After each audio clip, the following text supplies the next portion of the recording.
Welcome to the Horror Screens podcast. I am your host, Peter, alongside my co-host, Stephen. Hello, folks. Hi. He's back again. If you don't know, this is our podcast is an extension of the Horror Screens Video Vault website, which you can check out at horrorscreensvideovault.co.uk. And for this episode, we will be talking about viruses. Because why not? It's a topical subject at this precise moment in time. Oh, yeah. So, but before that, Stephen, before we jump into viruses and other things like that, I guess we should really talk about how well you did at the quiz this weekend. Yes, yeah, it was a triumph. I was fourth, which isn't bad, really, is it? All things considered. Yeah, out of 4 people. So if you don't know, context, on the YouTube channel, The Horror Vault, there is now a weekly quiz, which is called The Quiz on Haunted Hill. And yeah, it's gone down. I think it's gone down quite well with people. So it will be making a weekly occurrence. So you'll potentially see Stephen on there again in the future. Hopefully he'll do better than the second episode, but we shall see. I have to admit, I didn't know a lot of it, so I was mostly just making things up after a fashion. Drowning in Jack Daniels. That's what one of my friends said. I said, Stephen got a bit sozzled, and most of his answers were Brian Blessed. So I think I had to have a Brian Blessed around next time, just for the sake of it. I was enjoying myself a lot, but I didn't realise how totally drunk I was until I started to stand up at the end of the night, and then it was just quite embarrassing, and I pretty much passed out, and it was Friday night. Not that I was going out or anything. I did say to my friend, I wonder if I'm curious if Stephen or anybody that are in the recording of the quiz, whether they rewatch it to see what it's like, or whether to see how they act. I thought, I wonder if Stephen actually watched, because potentially could be the first time he's actually seen himself on video drunk. So that's terrifying. Do you know what? The next morning, or maybe not, because I think that the next day was kind of a write-off. But at some point, I looked at my answers, and ridiculous, because I couldn't remember half of them. So I had no idea. And out of context, I had no idea why it said, Brian Blessed and a sheep or something. But also, my writing was getting ridiculously huge and I was, what's this about? Who took over my body last night? Yeah, I did notice that when the quiz was going. I thought, it's nice. Oh dear, it's going down. The ship's going down. Due to a technical fault, we have lost Stephen. But yes, that will be a weekly thing that people can come on, and Stephen will be returning again in the future. But he's better behaved. I'm so sorry. Yes, you should all be better behaved next time. But there we go. But anyway, Stephen, that was that. Now that we plugged the quiz, we shall talk about what we've been watching this month leading up to today's recording date, which is the 19th of April. So what have you been watching since the last podcast up to today? Quite a lot of stuff. There's been quite a few screeners that have come the way of the website. Quite a few quite cool stuff on Netflix and the other channel streaming services, etc. And of course, we've had a little bit more time. I no longer have my drive to and from work, so there's a bunch of spare time that's been freed up. I watched a good Bigfoot movie called Hoax, which I quite liked. Oh, that's something I watched that the other day. I knew it was something else I watched this month. I was trying to remember what it was, but yes, I have watched that as well, and I really enjoyed it. And I'm sure the lead guy in it wasn't he from Farscape? I don't know. I never watched Farscape. I do not know. I believe that's what he's from. I vaguely recognise him from that. Yeah, it had Brian Thompson in it, which most people would know as the bounty hunter from X-Files. The shapeshifter. Yeah, he was great in X-Files. And a whole bunch of... Is it Xena and the whole things like that? He's TV, sci-fi and fantasy, wasn't he? He was huge. Yeah, and he's in the first Terminator film as one of the... Yes. So, I don't know, biker road type people at the beginning. He is, and he's also one of my favourite films of the 80s is the nuclear paranoia movie Miracle Mile. He's also one of the, let's say, slightly camp people at the gym. Yes. 80s gym in Los Angeles circa 1988 in Miracle Mile when the bomb is about to hit, and he's got a fantastic haircut in Miracle Mile. He's actually he's a great imposing presence in things like X-Files, but he's actually a rather good actor, and he's good fun as the kind of security muscle, the sarcastic ex-Marine in Hoax. And Hoax, if you don't know, is like another Bigfoot movie. but it's done really well, and it makes a change from all of the found footage Sasquatch movies we've had of late. It's got a lot of references to horror movies. Adrienne Barbeau is in it, and movies like The Fog I mentioned. And it also has a great score by Alan Howarth, who used to do a bunch of music with John Carpenter, especially for the Halloween sequels when John kind of moved on. So yeah, Hoax is good fun. Good creature design as well. Hoax in this country is known as Bigfoot. That's what it's been released as. And it's been released by High Flyers Films, I believe. Yeah, and it's a shame it's got that title because, although fairly accurate, people will think they've seen it before. I mean, how many films has got that kind of title? It's a very generic. Bigfoot. Yeah. In regards to the Adrienne Barbeau thing, when I first started watching it, I didn't know she was in this. And then I can't remember what the line was, but it's something about, I think it was something along the lines of, what do you think's going to happen? It will come out of a crate and it will be a killer or something. And I thought, there's your creep show mention. Well, how many lines are we going to get from? Yeah. So they talk about the scene with the fisherman on the boat in the fog, don't they, as well? And there's an exact remake of what I think is a great sequence in Friday the 13th Part 2, which is the campfire explanation of who Jason is. At the beginning. Yeah, that's pretty much word for word, which is, it's fair enough. It wasn't annoying because it was quite a likable movie, and nice to see a movie like that being good fun, really. It's definitely one of the later years Bigfoot films I would definitely re-watch. I know that because obviously there's been so many out there that some you kind of go, yeah, that was okay to watch. Would I watch it again? Probably not. But this one I would quite happily re-watch. So, that's good. Hoax, or Bigfoot as it's known over here. Well, I also watched that, Stephen, but I also watched Magic from 1978, which is, of course, the Richard Attenborough directed film featuring Fats. Dominic. And Anthony Hopkins. So Fats the puppet and Anthony Hopkins, but most people would know as, is it Fats or is it? Oh, he's called Corky, isn't he? He's Corky and the dummy's Fats, yeah. So most people would, if they potentially have read the novel, which was done by William Goldman, I believe. Yeah. So I also think this is the only entrance by Richard Attenborough into basically our genre of horror. Sort of fits on the line of horror and thriller, doesn't it, this film?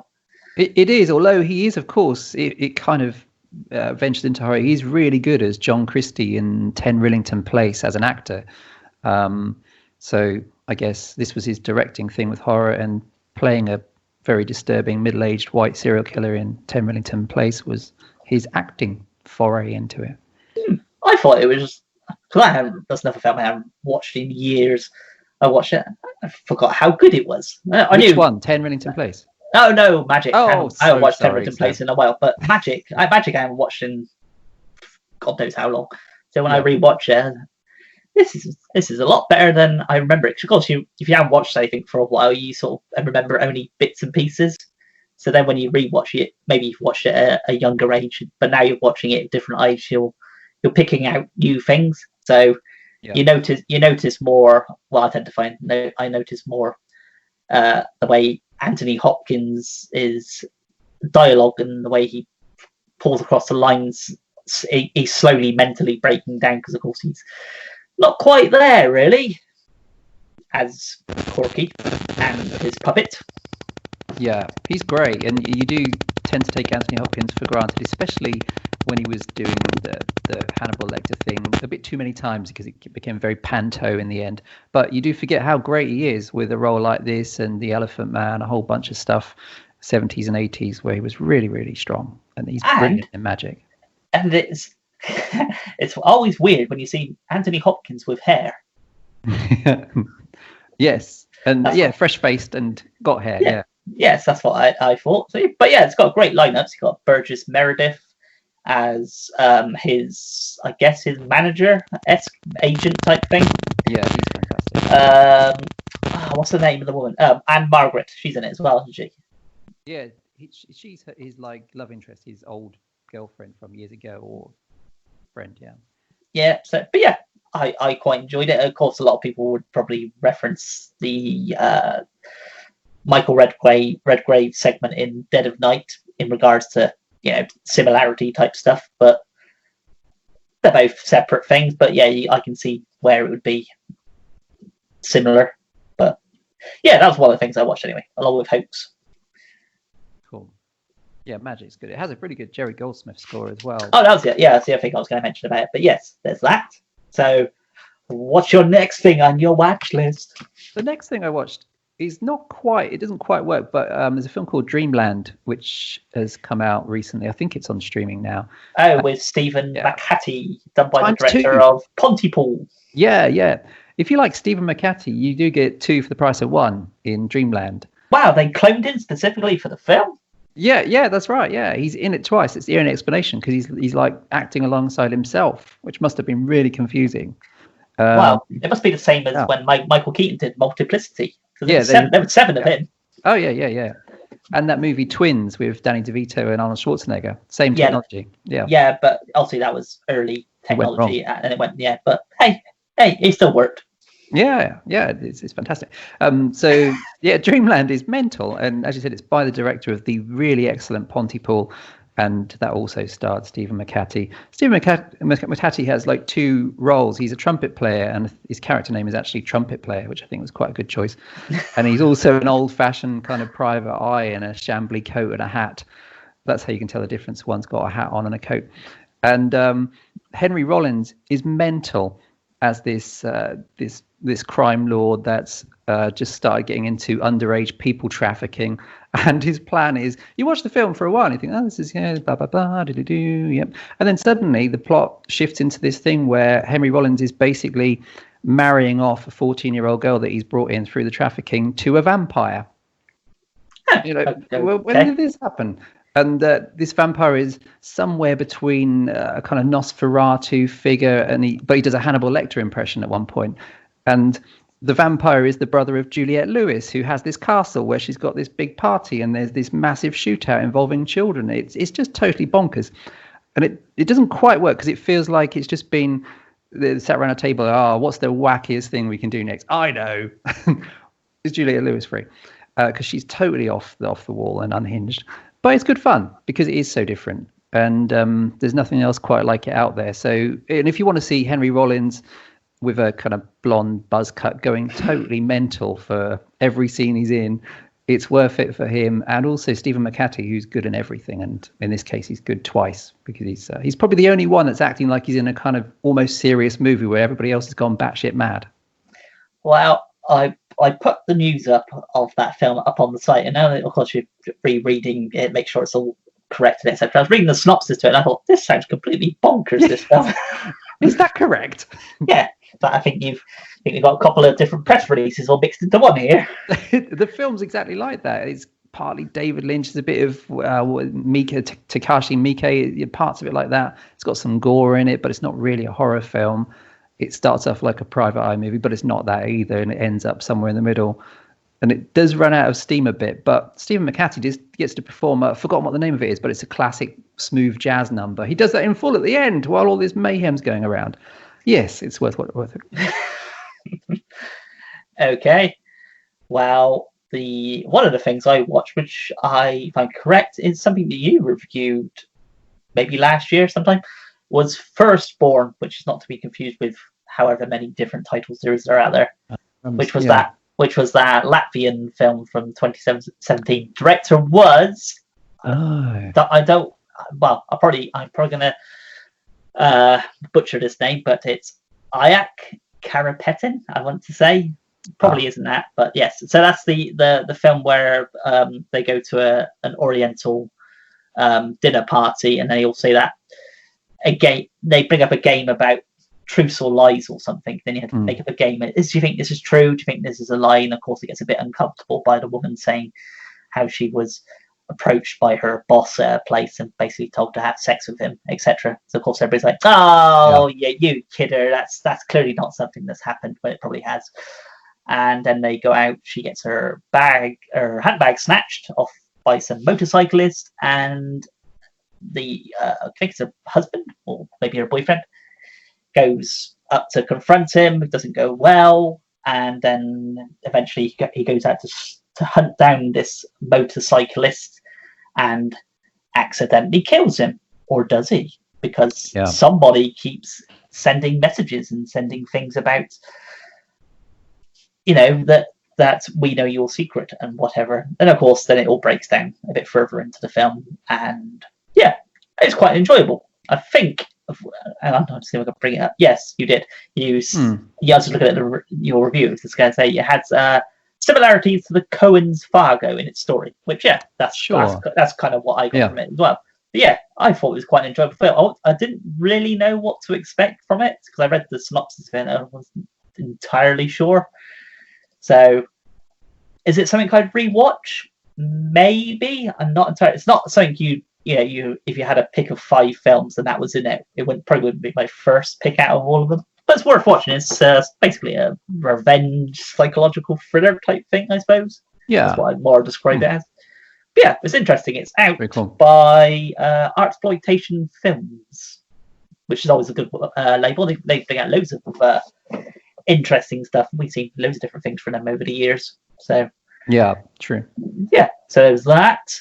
And I don't know if I got anything else that potentially you might have watched this month. No, so I'll let you take the next one.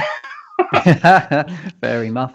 So I also watched this month A Stranger Among Us, which is the new film by Chris Moore, who has been around for a few years doing interesting stuff, actually. I really like Chris Moore. He's a presence on, I think it's Twitter or Facebook. I follow him on. He's always quite entertaining. And his films are very entertaining. The first movie I watched of his was Blessed Are the Children a few years ago. Which is brilliant. Which is really good. It's a really unusually good tribute to old slasher movies, particularly Canadian slasher films. It's really well done and great characters. And the trend continued with a movie I didn't like as much, but I think I need to rewatch, which is Triggered, which is a really different movie, but you can sense it's the same guy that's made it. Oh, I actually quite like Triggered. I thought the lead actress in it was doing a really good job. She is sensational. Yeah, she's fantastic in a really brilliant part. Yeah. She's also in A Stranger Among Us, although she's in the supporting cast rather than the kind of movie hogging role that she has in Triggered, which is very nice. But yeah, Stranger Among Us is, again, it's a real different shift for Chris Moore. Every film he's made is a different kind of subgenre of horror. This is more along the lines of something like, I would say, Carnival of Souls, or those weird, spooky 70s films like Let's Scare Jessica to Death or Messiah of Evil. It has a very John Carpenter-y electronic score, which I think all of his films to date have had something influenced by that in the music line. But it's about a guy that basically has a nightmare where he seems to predict a school shooting where he works, and then the school shooting happens, and it's about the aftermath of that. Not just the spooky supernatural stuff, or maybe supernatural stuff where he can see that he's being followed by something, but also just the impact of what happened in the school. So it's partly a serious commentary on gun control. It's got a lot of the very Chris Moorish humor that is in all of his films, like the good characters are there.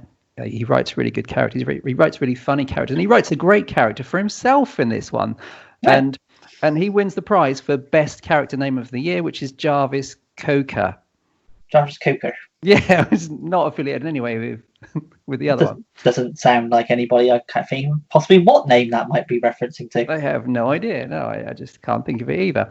But he's very funny. He plays like this mad, slightly paranoid and twitchy, flamboyant palm reader who befriends the hero and after about half an hour calls him his BFF, which is always a bit of a worry. But there's a really lovely chemistry between Chris Moore's character and his husband in the movie. So there's all these kind of incidental stuff that's happening underneath the spooky main plot, which also doesn't really go the way you think it might. But it's also a movie about the treatment in America of the elderly and about grief and obviously shootings, like we said. So it's a smart and really thoughtful horror movie made by a talented guy. So well worth checking out. I shall add that to my ever-expanding, potentially I will get around to it one day, maybe, film list. Make it so. Yeah. Make it so. Okay, Captain Picard, I will make it so. Thank you. Next film I watched was Ellipse, which is a sci-fi film from 2019, which I've described to people as, it's basically Martian, if you've seen Martian with Matt Damon. Yeah, it's basically that film, I would say, but It's a guy who gets sent on a mission to go check out a planet. So he goes up in his little spaceship, but he's always drunk. So when he ends up, he crash lands on the planet, and the planet is shaped like an egg. So everything that goes on the planet on the planet isn't what you would expect normally for a planet. So planets are normally round. So of course the magnetic pull and the gravity would be normal. But on this planet, because everything's all topsy turvy, things go back to front. Seasons blur into one. So 1 minute it's snowing constantly, next minute it's perfectly sunny. But it's all about him trying to get his self and his dog back off of the planet. So it's basically Martian, but with a man and his dog this time. But it's done really well. He plays a really good character, and of course it has a really good dog in it for a character, which it doesn't.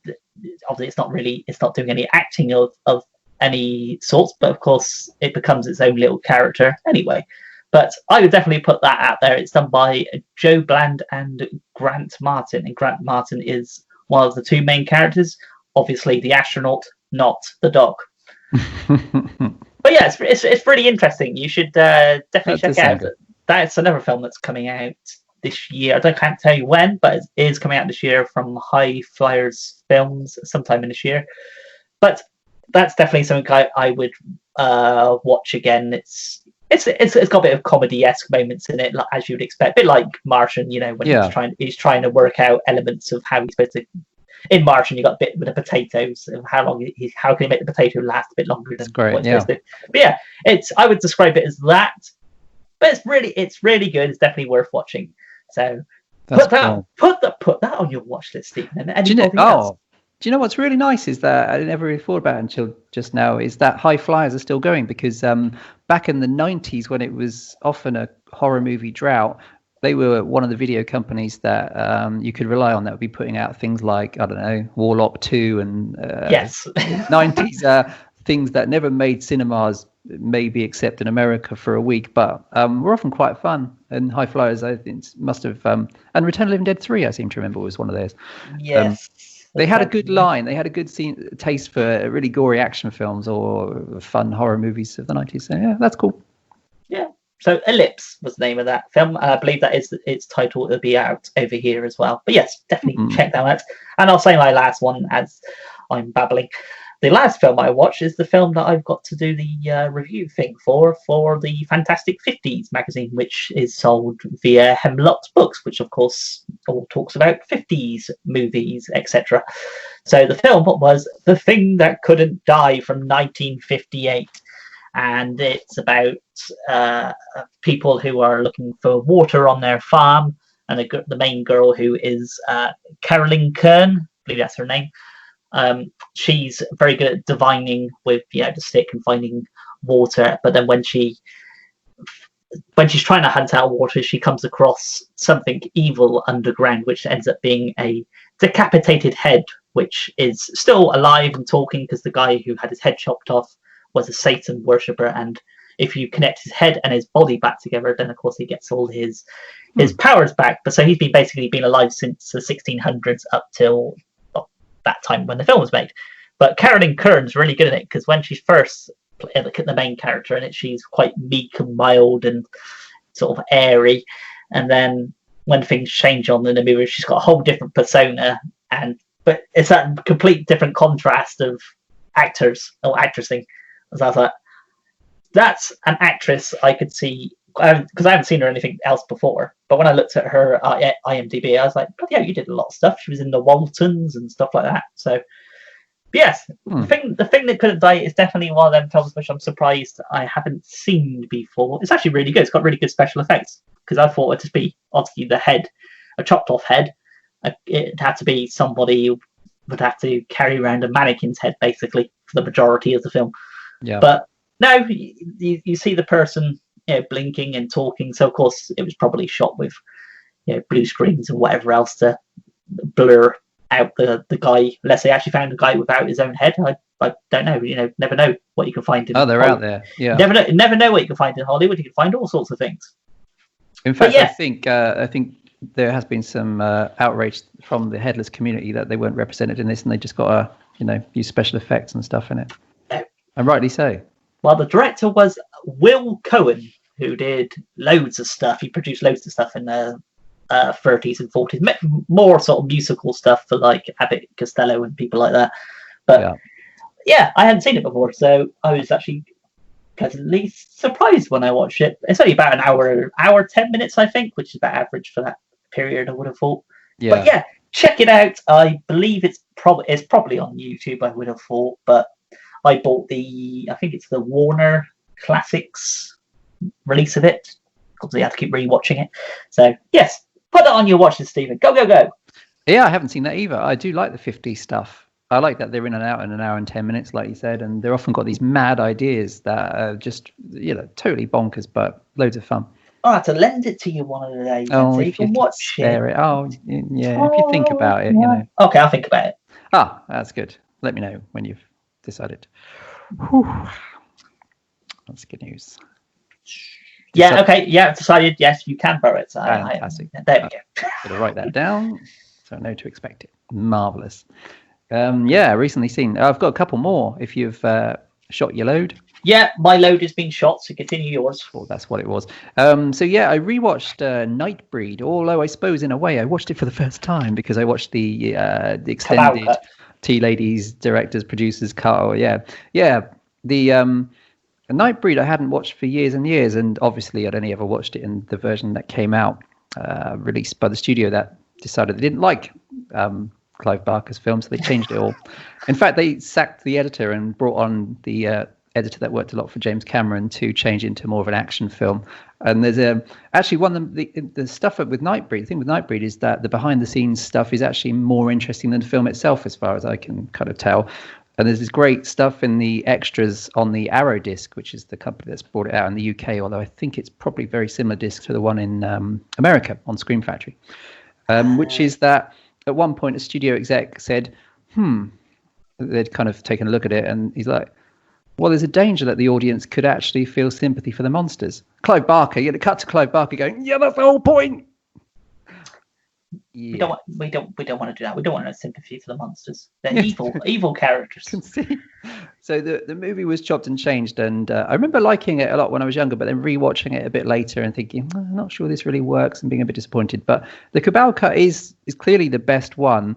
I know that there was this is 2 hours, so it's only about 20 minutes longer than the theatrical version, but apparently it contains 40 minutes of new footage, so they've obviously swapped some stuff and added some stuff at the same time. And it's really good. It moves really well. It's got the ending you wanted. It's got more monsters. You spend a lot more time in Midian. It's still got the extra things that the studio wanted to make it more of a slasher film. Like they added like an extra couple of kills with David Cronenberg that were very slasher-esque, but it more effectively works as a movie where all the bad guys are the idiots in authority, the priest, the ridiculous sheriff, the psychopathic psychiatrist, which is the biggest joke of the film, and all the monsters are the good guys, or most of the monsters are good guys. Craig Sheff is still boring, as he was in the original version. He's the hero. He's still totally dull. But Anne Bob is quite good. She's the heroine that goes out to try and rescue him from Midian. But it's a better film. You do get a lot more monster for your money, and it is the film that Clive Barker wanted to make. But there is I think the version they showed at festivals was quite boring because it had a lot of rough video footage. It was about 2.5 hours long. All right. And this is the final director's version where it's all polished and it's all HD and everything. And it's as he wanted it to be. So it's well worth picking up. The set is, as I said, especially worth it for all the behind the scenes chicanery where Clive Barker was pretty much dispirited with movie making in Hollywood because they totally trashed what he wanted to do. And they even gave there's an interesting bit where one of the main American posters was actually just a reworking of the poster for Bad Dreams, which again made it look like a slasher film. So they totally tarnished it. And probably it's the reason why he only made 3 films in total. More than likely. In regards to what you were saying, it's on the Arrow video release. You didn't say what it was, Stephen. It's Arrow Video put it out. Arrow. But yeah, I've got that set, but I haven't unsheathed it yet. It's still all protected, Stephen. It you gotta break it open, right? You're gonna just bust its seal. Nope.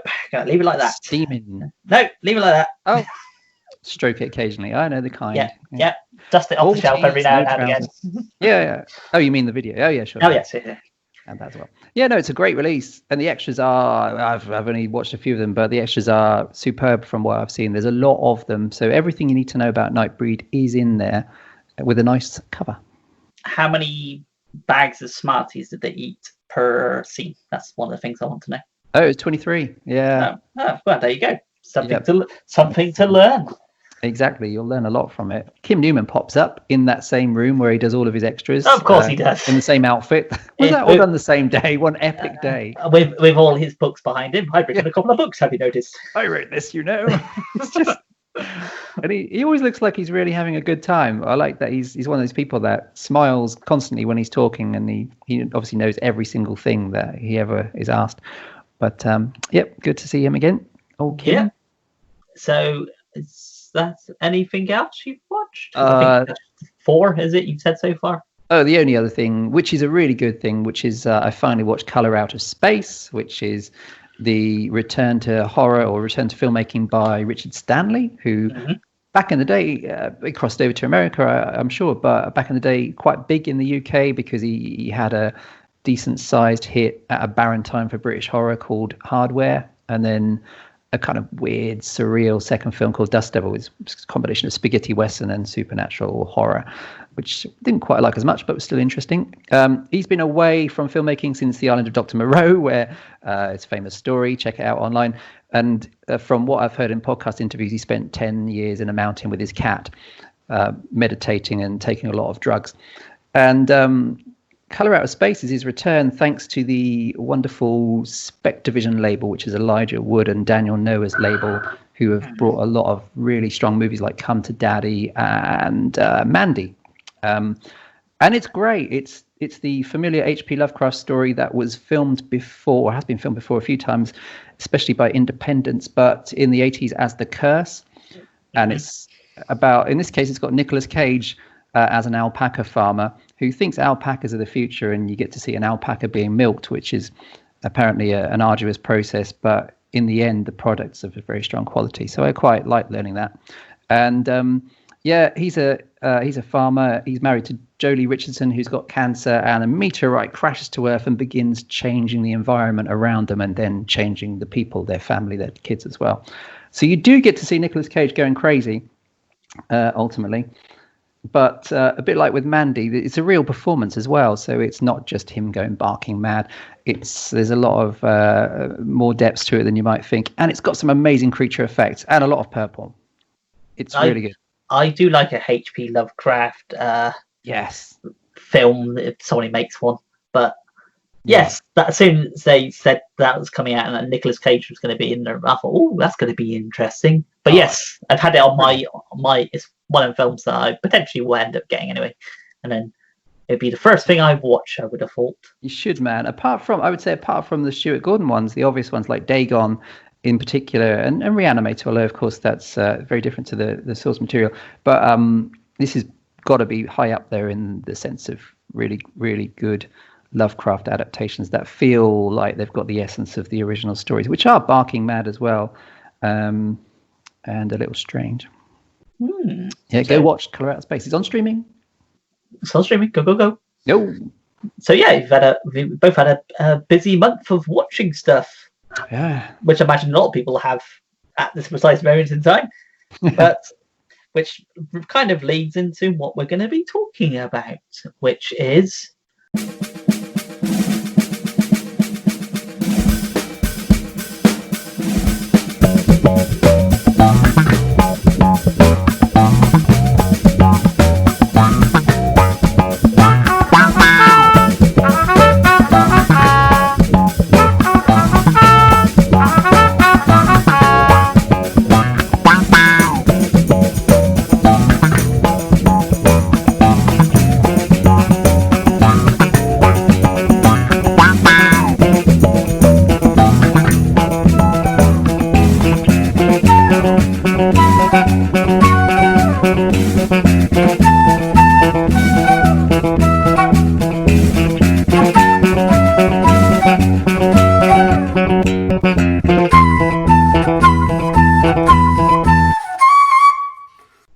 1985 movie Warning Sign, which of course there's a virus going around in the around our world currently at the moment. So of course we're keeping that theme going with this episode.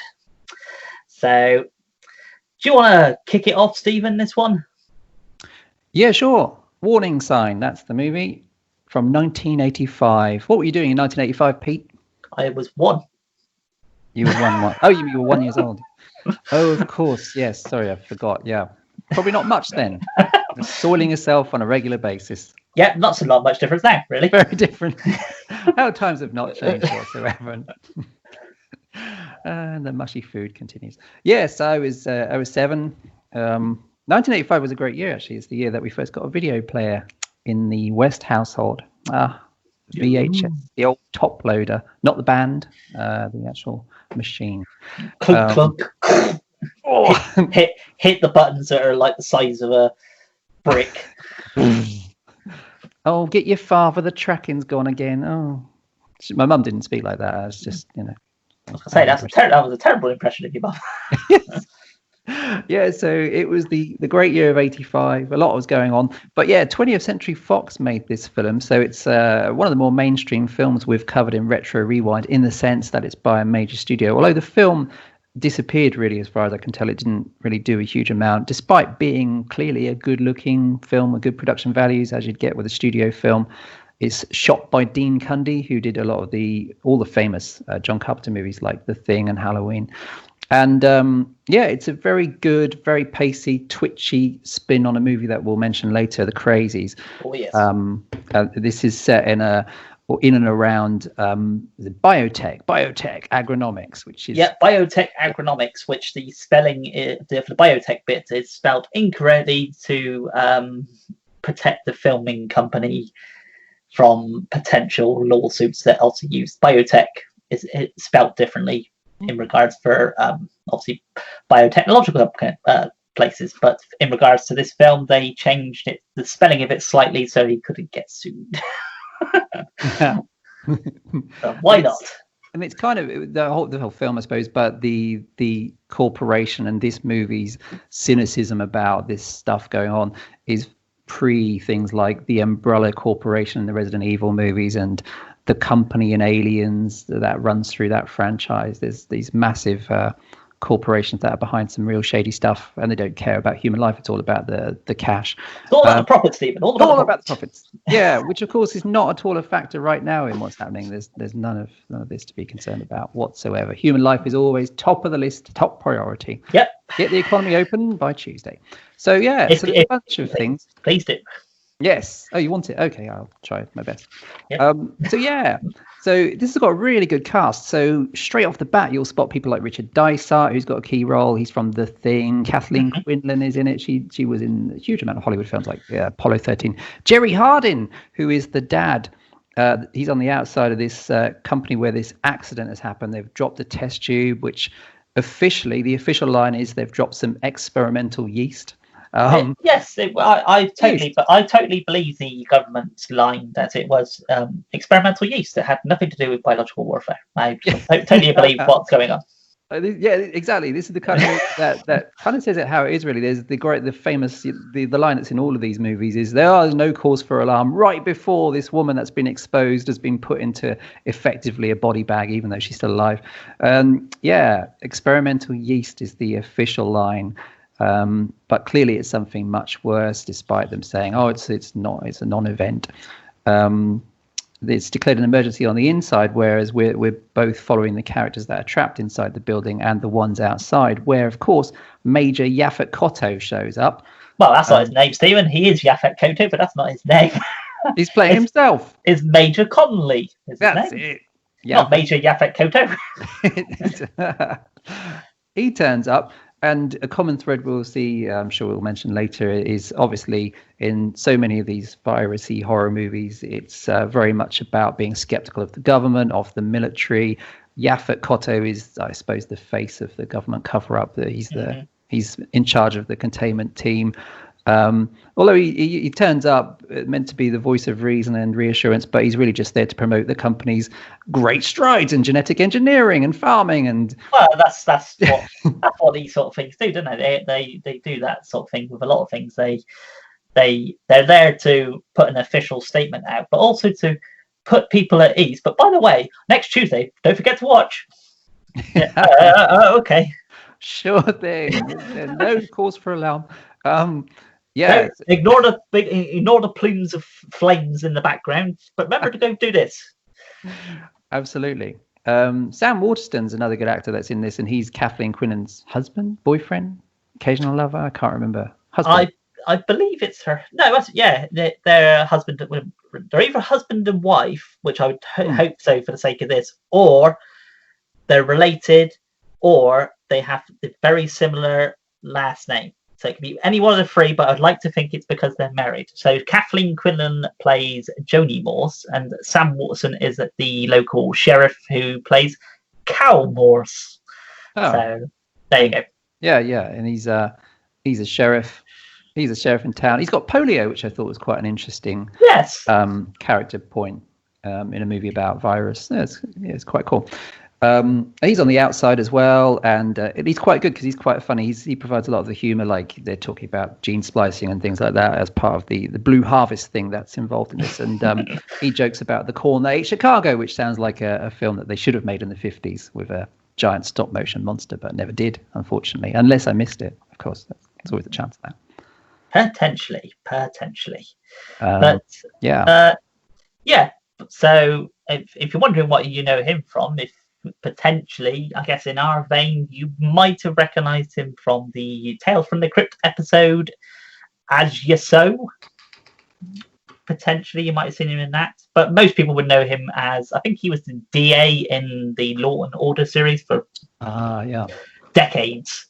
So, yes, that's one of the things he was in.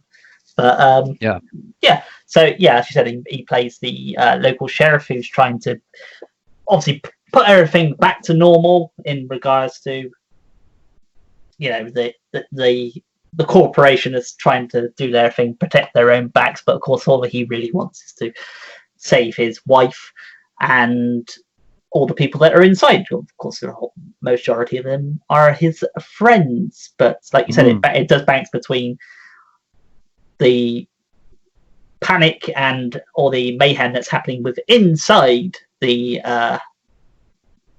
building and what's going on outside with Yaphet Kotto and his people, which are basically, let's protect ourselves at all times. Nothing's going on here, nothing to see, move on. Yeah. And what there is to see, of course, is it's basically this a thing that will become much more used in later virus horror movies. It's something that attacks the rage center of the brain, and they're knocked out for a while, and the people inside that are affected return as kind of hostile psychotics, really. They're so angry, Stephen. They're really angry. And the mortality rate's off the chain. You've got very little chance of surviving this after you've gone mad and tried to chop up your work colleagues. So yeah, it drives you crazy, and then it kills you, basically. Is the setup, and it's done really well, isn't it? It's a really fast-paced kind of tense movie. I think it's a really strong one. I thought it was. I was trying to recall the other day when potentially it might have been the last time I watched it, and I would think it was sometime in the 90s, and I'm still surprised to find that it hasn't been released in this country via some. It's only been Scream Factory or Sound Factory, one or two. Yeah, they did in America. So yeah, it's definitely due a release over here, I would have thought. I'm sure some company might cash in with it. Where everything's going on at the moment, might as well cash in with the. Why not? They should, and I think it would do really well actually, because it is a good-looking film. I think you saw the same one as me. It's on an HD print on Amazon Prime. Yes, that's where I watched it. A couple of pounds or £3, and I'm sure in America as well. But it looks good because it's a well-produced studio picture. So the restoration's obviously a good one, and it's very much a mainstream version of your typical George Romero containment movie. It does have the studio ending, which we won't spoil, but certainly it has more survivors than Romero would have allowed. I can't remember what his actual name is, but he plays one of the cops in the Police Academy movies. He's one of the main characters in this, but playing a straight role. So it's the guy who's kind of bit. He's always argumentative, and always wants people to do their jobs properly. But in this, he's not. Isn't he Schmidt in this? Is it that's Schmidt? that's yeah. No, but I was trying to remember what his actual real name was, but. Yes, but in the Police Academy films, am I right? He is the guy that's involved in the classic gag with the blowjob sequence, right? That's him. Yes, that's the guy. He's also in Mannequin, I believe. He's in the first. He's in Mannequin, which by the way, Stephen does not like. He hates that film. It's one of his. He hates that film. He's even devoted his life to setting up a website to say how much he hates it. Please check out I Hate Mannequin, that movie from the 80s.com. And check out while you're there, KimCattrallMustDie.com, which is just a spin-off website I created. Can't kill Kim Cattrall, how dare you? I hope she doesn't die now. That would be a terrible thing to have said. That, of course, was a joke. Beautiful one. Oh, gosh. It does have a great song, though. The great thing about Mannequin is Nothing's Gonna Stop Us Now by Starship, who used to be Jefferson Starship, right? Yeah, and then they got rid of that. Got rid of Jefferson, just had Thomas Starship. Jefferson. Yeah. But so it's got him in it anyway. No, I can't. Him. Yeah. Oh, and it's a great cast of thousands. I don't think I said anything, but the other guy that's in it, who's the annoyed dad of one of the people inside, is Jerry Hardin, who is a great actor. He's in Big Trouble in Little China, but for me, he'll always be Deep Throat in the X-Files. Season 1, and probably came back as a ghost later on. But Deep Throat's my favorite. He comes back in a few series, but I think it's maybe third series is maybe the last one. The guy that I was trying to remember his name, it's George William Bailey is his name, and so most people will also know him from. Yeah, I was right. He was in Mannequin, and basically he plays the same character pretty much in Mannequin as he plays in Police Academy, but in this film he plays a straight-laced scientist who, of course, says alarms going off in a biotech thing. What's there to worry about? Let's all go back to things like everything's normal. No, the alarms go off for a reason. He says it's a non-event event. Yeah, he's that guy. It's crazy. It's got Jeffrey DeMunn in it as well. Jeffrey DeMunn's an underrated actor, and he's probably best known to a lot of people. I can't remember his character, but he was a big part of The Walking Dead. I just can't remember what his character name is. I'm sure someone we know would know straight away. Jeffrey DeMunn. Sarah. Hi, Sarah. Sarah. What's he called? Jeffrey DeMunn. He's also in The Hitcher. I'm sure he's like the sheriff in the proper Hitcher, not the fake one with Sean Bean. Jeffrey DeMunn's great at playing underplaying eccentric roles. He's the guy in this one that's this hydroponics guy that's beefing up his own vegetable plant at home, growing bacteria and stuff.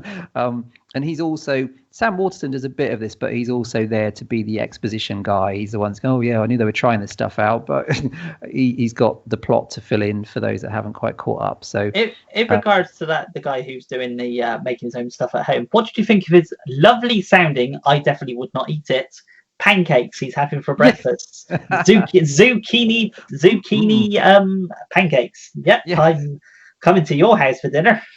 Yeah, this guy's ex-biotech, isn't he? He's left the company. Yeah, he's that old employee that's still got some grudges and but a lot of useful knowledge at the same time. So we need you, Jeffrey. Yeah, and the stuff he's eating is mental.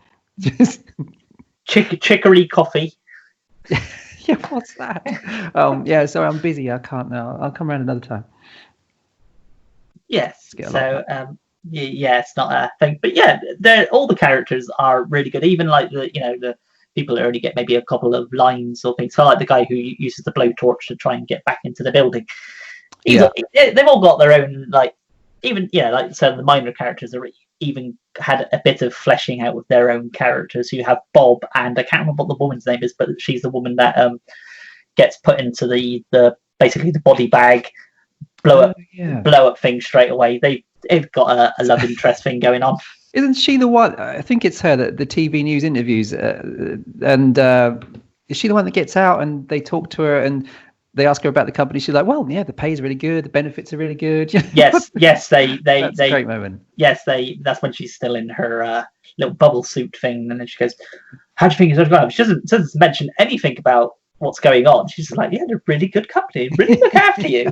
Good pension scheme. And you know what? Even though everything's really hitting the fan at the moment, they're paying me overtime. So that's really good of them, isn't it? They're reasonable, yeah, for a big corporation. Yeah, it's just terrific. Not at all potentially what would happen in one of those sort of scenarios.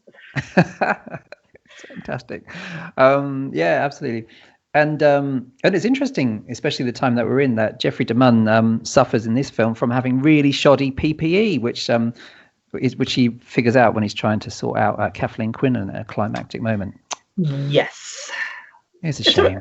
It's really good. I really enjoyed rewatching it, and I only remembered certain scenes of it when I was watching. So I remembered when they go a bit doolally, when they first get the virus, and then they changed it. But they don't really say what the virus is. They did say originally it's a strain of something that made a couple of horses in, I think, maybe Siberia or somewhere like that, made them go a bit mental, and they end up killing each other. So they took the blood from that. And of course, why don't you make a weapon out of this? Because this seems like such a great thing to make a weapon out of. It was experimental use. What could go wrong? Oh, was it? I must have read the wrong story. Oh, okay. Yeah, it was in USA Today, so we know it's true. So yeah, experimental yeast. It's all under control. Low level infection. Nothing to see here. But yeah, it's really good. I really enjoyed the whole for the film, all the way through the film. I suppose if it was made now, I could imagine it being very quick shot, cutaways and quick action shots and explosions, blah blah blah blah. As opposed to it's not slow. I wouldn't say it was a slow film, but there's a good pacing to the film to allow you to build up to the inevitable, which is going to be, of course, the viruses now leaked its way out into who's still contained within the building and who's going to be able to survive it. Yeah, I think it's really well paced. I'm a big anti those overly fast cut things where you can't actually see what's happening, like the rubbish car chases that are cut within an inch of their life. This is properly made, I think. And it's got what I quite like is Kathleen Quinlan's character.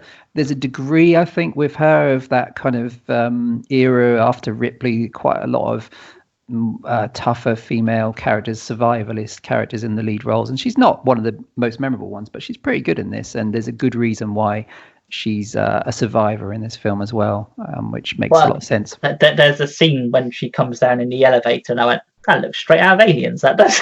Yeah, it's that era, isn't it? And of course, that build as the decades went on, and then every film like this would have a Ripley-style character. But back in '85, I suppose it was still quite a novelty. She's really good. She's good in everything that she does. She was in American Graffiti.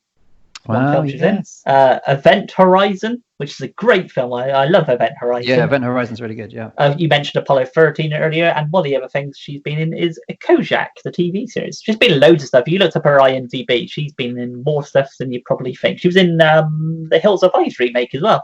Yeah, she's the mum, isn't she? She is. Of The Good Family. Yeah, of course. I'd forgotten that, yeah. So yes, she was in that, and I mentioned Sam Watson was in. Yaphet Kotto, of course, was in. Most people remember him from Alien, and most notably, probably the bad guy in Live and Let Die. Yeah. So yes, what's his name? Oh, what's the character's name? Live and Let Die. Yo. What, his character? Yeah. Well, it's Baron Samedi. Oh yeah. That's one of the guys. Is that his character name? I think so. Oh, I don't know. It sounds right, but it could be wrong.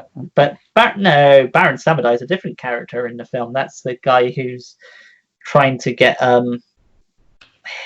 Bond to go in the alligator pool or something. I haven't watched that film in a while.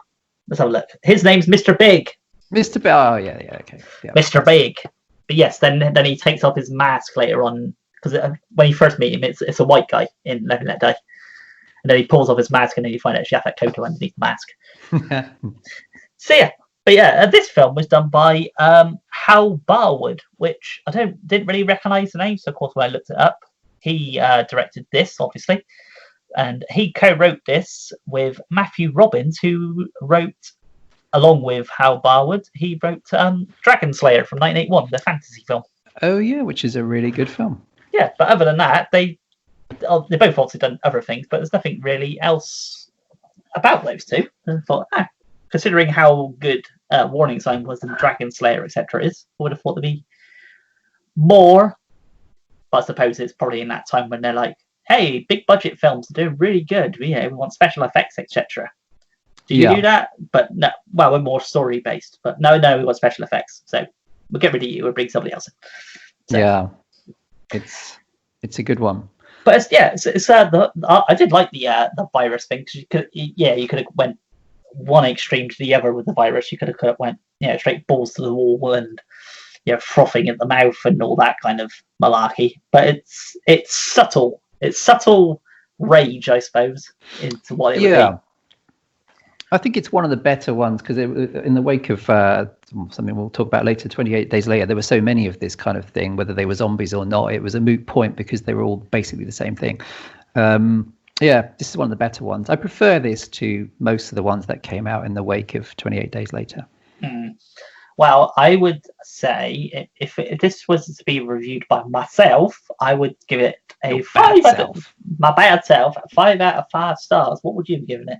I would give it a good old, very, very tip of the hat 4, I would say. Oh, don't be like that. Oh, you're going to be dreadful in bed tonight. Oh, well. No, not what to send you next time, then, don't they? Oh, no. Burnt Bridges again. Yeah, Danny Trejo and Eric Roberts films coming your way now. That's all you're going to get. I can't take it anymore. So yeah, that's that then, Stephen. I think that's that. I ain't got nothing else to say about the film, but apart from it's really good.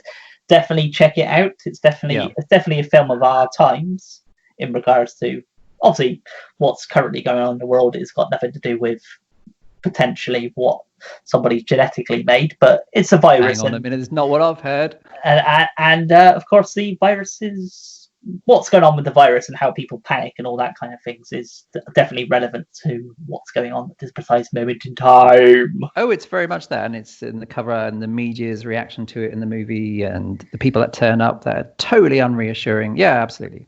One thing I haven't heard you mention, I thought you might have mentioned the trailer, because I do know you like the trailer to this film. The trailer's fantastic. Yeah, check out the trailer on YouTube.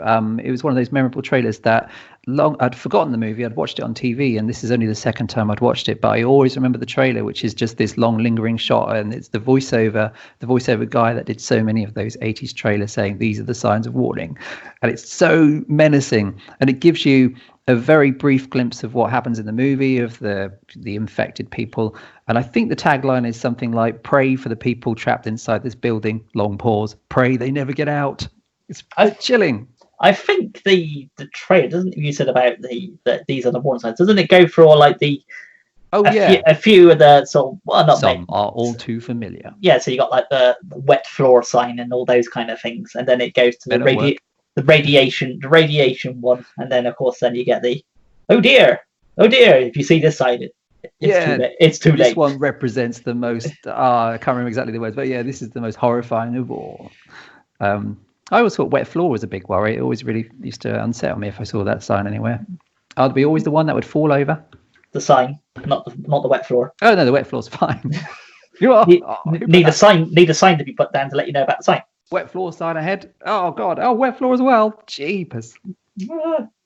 So I was just looking this up. This film grossed worldwide just under $2 million. Oh man, never washed its face. No. But there you go.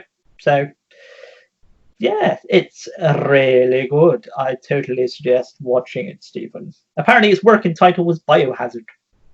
Which makes sense. Makes but sense. There is a movie later there was a movie called Biohazard, wasn't there? Was it the Fred Olen Ray movie that was called that?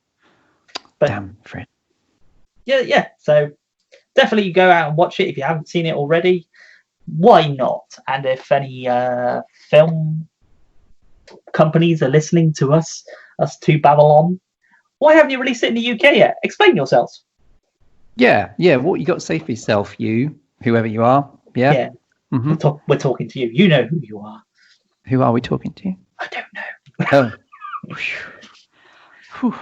Anyway, so yes, that was our retro rewind for this episode, Stephen. The 1985 movie Warning Sign. Yeah, I had a good time. Which was, out of the ones we've done so far, I would say this is probably the most mainstream of the retro rewrites. Yeah. I can recall. So yeah.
But now, Stephen, as we mentioned, this is quite a topical thing that's going on with the world at the moment. We will continue the virus theme, pandemic type thing.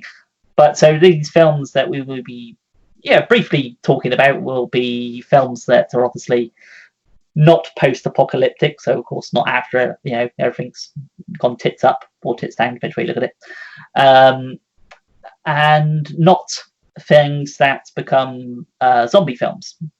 So if it starts off as a virus and then it becomes a zombie film, then obviously we're going into zombie territory. So we're trying not to mention those sort of films, but of course there is a thin line between certain films where you can sort of go, it is a virus film, but it does kind of go into zombie territory. So where do you cut it off? I suppose that's it, isn't it? Because the way that horror genre has most commonly dealt with virus and pandemics is through the medium of zombies, where the zombies are standing in for everything else. Sure. But yeah, that would make the most sense, I think. And of course, somewhere along the lines, we'll be doing a zombie episode anyway. So we'll be covering those maggot-infested people anyway, and the zombies. Oh. We have one mind that we share between us. I'll have next weekend. You've been reading my notes again. I can see everything from here. Oh, put some trousers on. Oh dear. Oh. Sorry about that.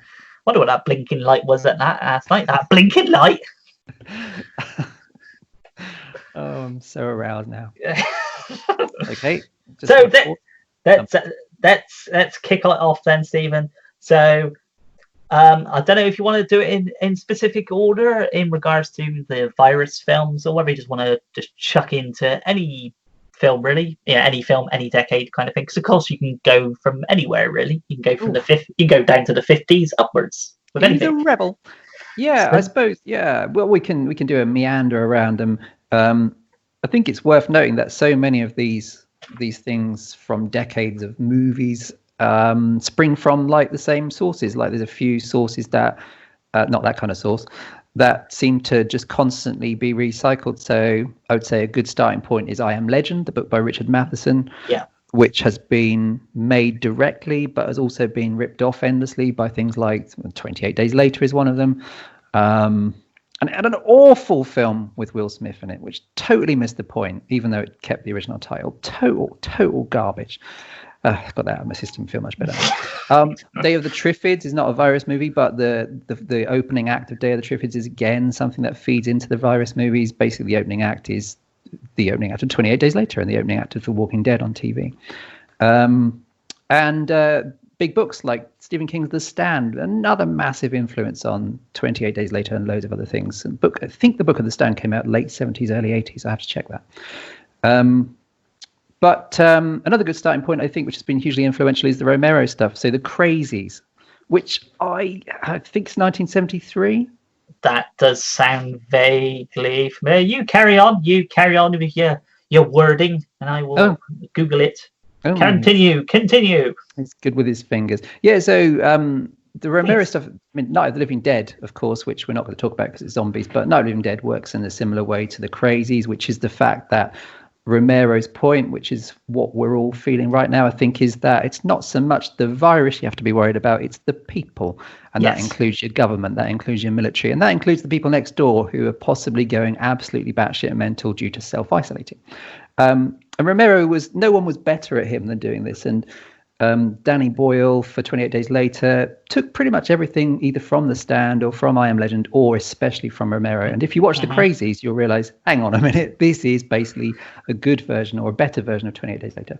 And it's really good. I mean, a bit like Warning Sign, in The Crazies, there's a big cover-up. They're calling this thing which is turning people in a Pennsylvania town. Is it Pittsburgh? I presume it's Pittsburgh. It's Pennsylvania. Is that the same thing? I would have. Well, Pennsylvania's in Pittsburgh. That's it. Yes, it's Pennsylvania. Name that place, Stephen. Oh, is it Toronto? Showing the quiz. Oh, God.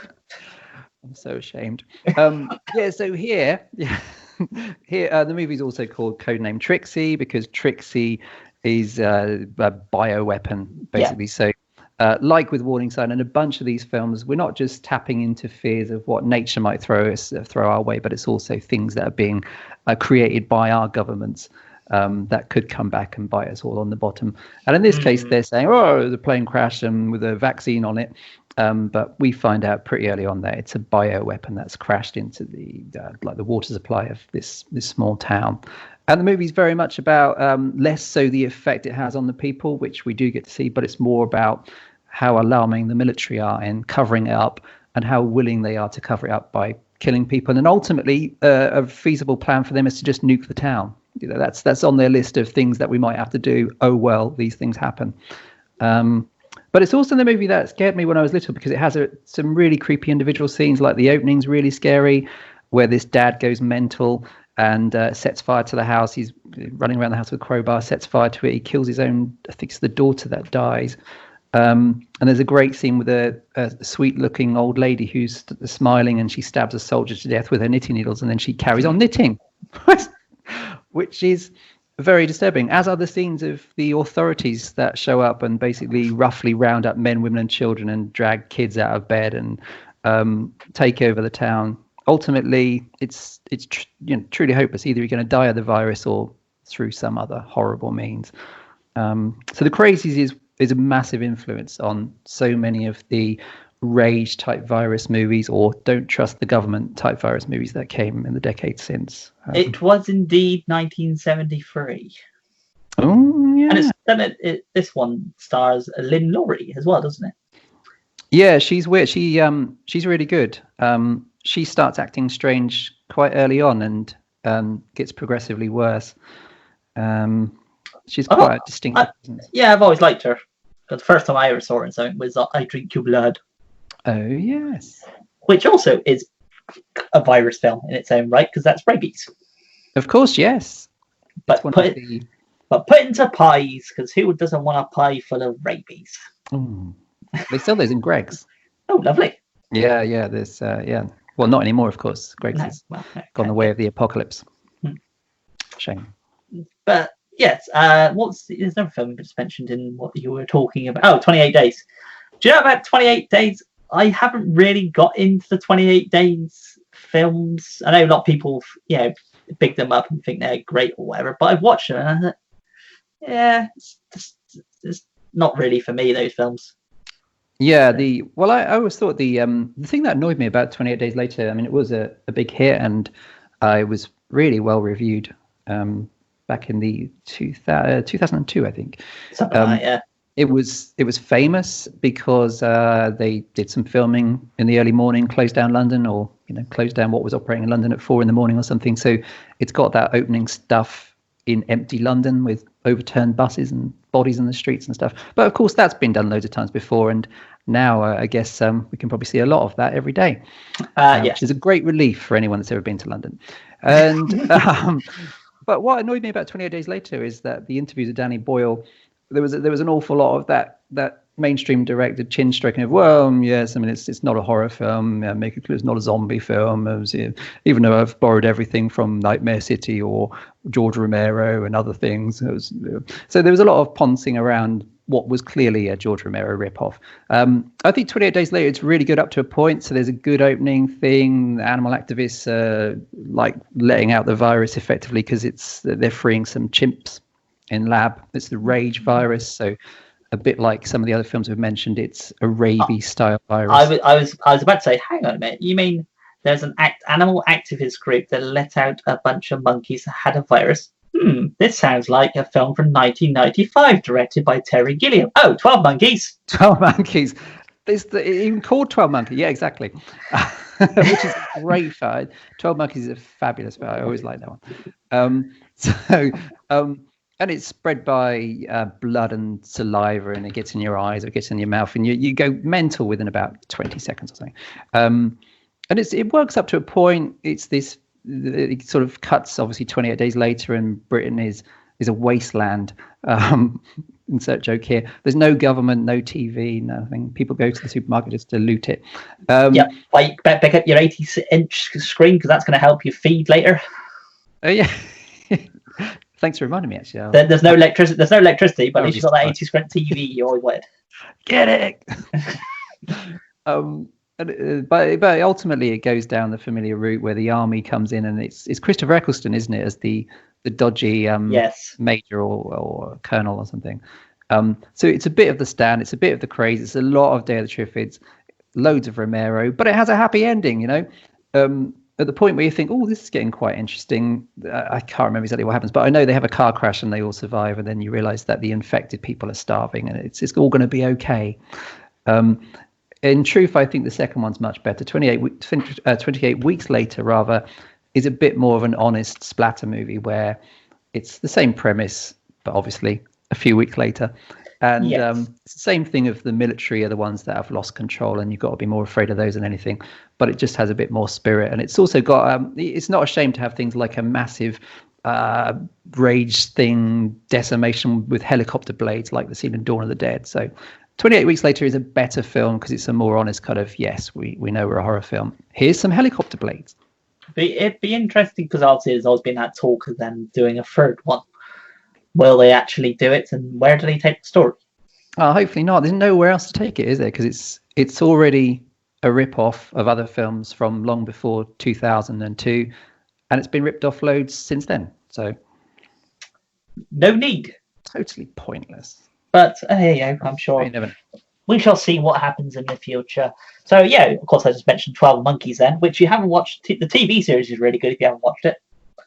I'd like to watch the TV. I really like the movie, which I haven't watched for a long time. But yeah, I hear good things about the old TV show. The TV show's brilliant. I understand why it ended, but then for me, it was kind of like the story basically got wrapped up anyway. So I'd rather than end it as opposed to dragging it on just because they're pulling in good ratings on it. And of course, then it hinders the story. Hi, Lost. Anything else you want to add in? Oh, sorry, I lost you there for a second. 12 Monkeys TV series. Yeah, sorry, I did lose you. Yeah, no, I haven't seen it, and I will. Is it finished forever? The series is finished, and so, but you imagine you can find it on Netflix and Amazon or whatever, or some streaming sites. But yeah, the series is really good, and of course, the movie from 1995, which, as I previously mentioned, was. Animal activists go and release monkeys from a lab somewhere, which I believe they can't remember what virus they got, but it had some sort of virus.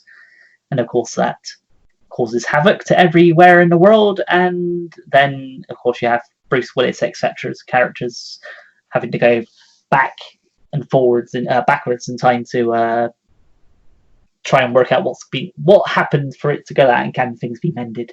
So obviously, it's more of a sci-fi. In that element of trying to amend what's happened, but the virus things. But you had monkeys, virus things. They actually got obviously 12 Monkeys and Planet of the Apes.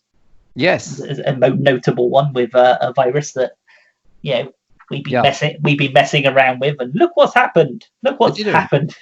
They did a really good job. What is that? I really like I like all of the Planet of the Apes films. Maybe not the Tim Burton one, but what's the first of the recent trilogy? Is it Rise of the Planet of the Apes? Just Rise of the Planet of the Apes. Yeah.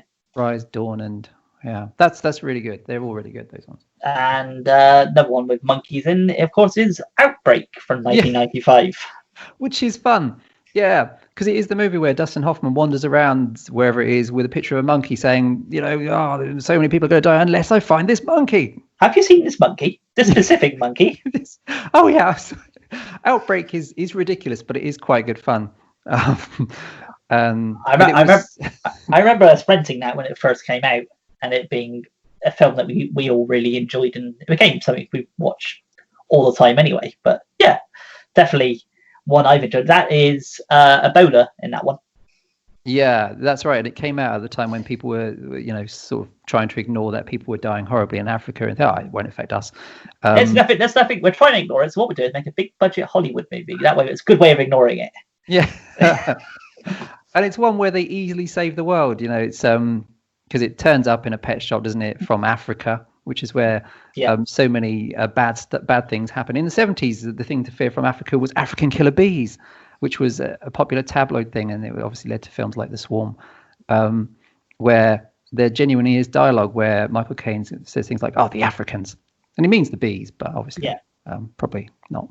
Donald Sutherland, I remember as being the bad guy in Outbreak, who's just this mad colonel that wants to use it as a weapon and is happy to wipe out villages. Yeah, I was gonna say he's he's a general who obviously wants the virus to use as a bioweapon because why not?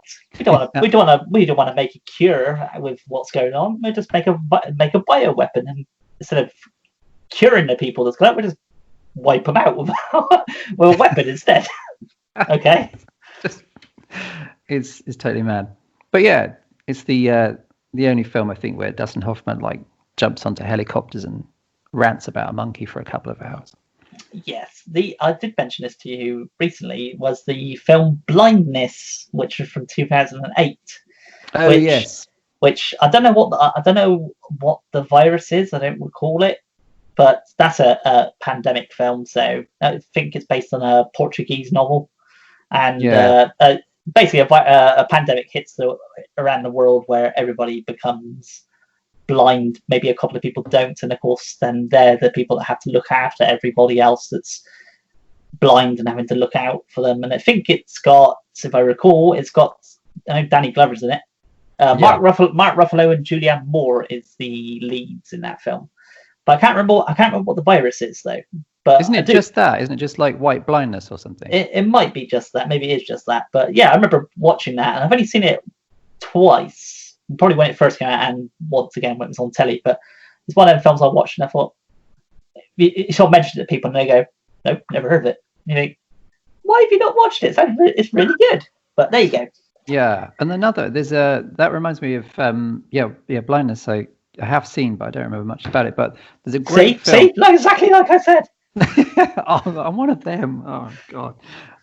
There's a really good film. I'm not sure. I think it's probably after that, but called Perfect Sense with Ewan McGregor and Eva Green.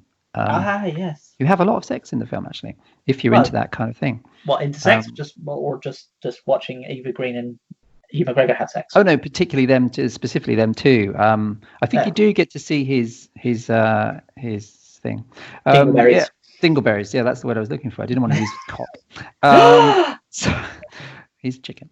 So yeah, no, Perfect Sense is really good. Perfect Sense is maybe my favorite of all the virus movies. It's maybe not horror, but it's as depressing and disturbing as it goes, which is where, similar, I suppose, to blindness, people all around the world slowly lose their senses. I think it starts with smell, then taste. So I remember there's like weird montages of people eating mustard and flowers and mad stuff on tables.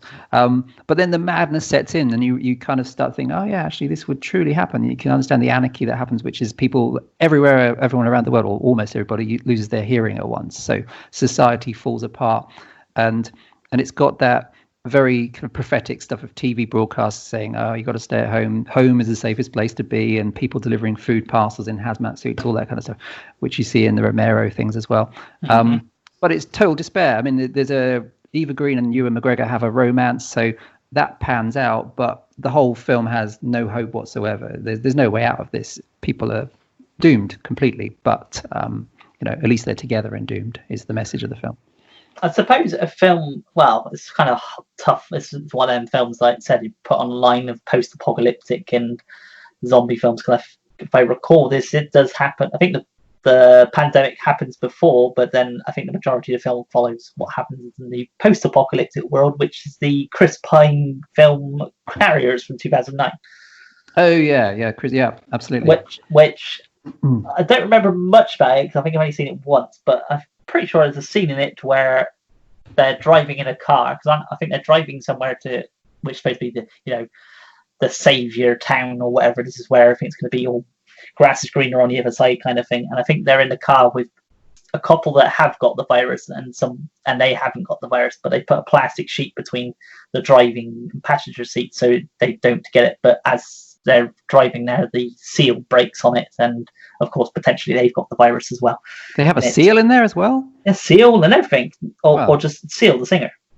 Oh, Seal, A Kiss from a Rose. Exactly. Peck on the cheek from a whippet. I've only seen it, but I said that is on that. That's like I mentioned. It is one of them on the line of post-apocalyptic type things. So, yeah.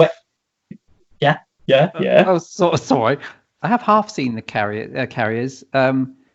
It was one of those things that occasionally happened where I went to an all-night event and Carriers was shown at 4 a.m, and is, as you probably know, is quite on the slow side with not an awful lot of decapitations, and I just gave up because I was wanting some sleep. But it's worth a watch. I don't remember much else about it, but yeah, it's not even good to see Chris Pine doing other stuff, whatever else. Yeah.